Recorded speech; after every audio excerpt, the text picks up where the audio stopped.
Ons sit hierso op Standard Bank se standplaas by Nampo 2025 en ons praat met Brendan Jacobs, Standard Bank Agribesigheid Suid-Afrika hoof. En ek sê jy Suid-Afrika want ek dink nie mense besef dat julle in 20 lande in Afrika besigheid doen nie. Ja.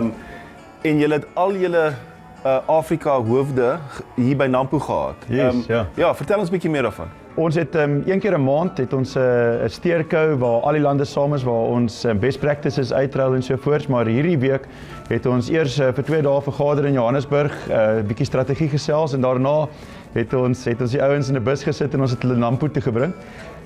En die insigte was net fantasties. Wat ook gebeur het is ons het kliënte gebring uit van die lande uit. Baie van die kliënte, ek dink met die uitsondering van een was hulle eerste keer ooit in Suid-Afrika en natuurlik dan ook by Nampo. En die ding wat uitgestaan het is hoe verras hulle was met die sofistikasie van landbou in Suid-Afrika.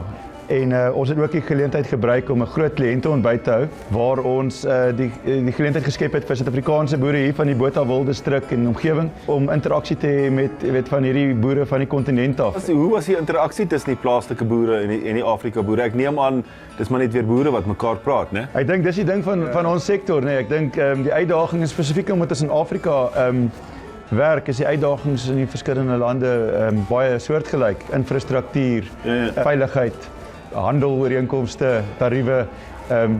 Maar wat vir my so fantasties was, is die positiewe uitkyk wat die boere gehad het, nie net van Suid-Afrika nie, maar ook van die Afrika ouens.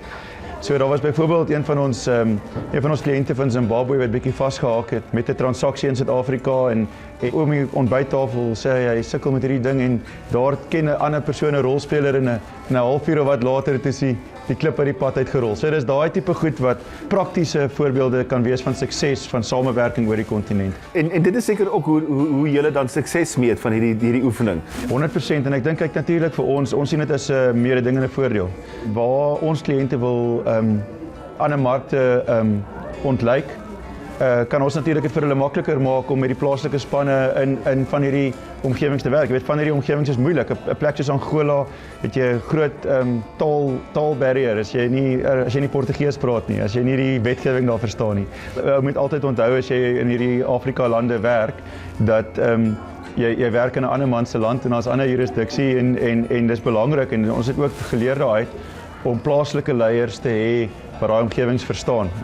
Maar ons fokus daarop om seker te maak dat die mense wat in die geografie werk regtig verstaan wat daar aangaan. En so kan ons vir ons kliënte dan daai voordeel aanpas.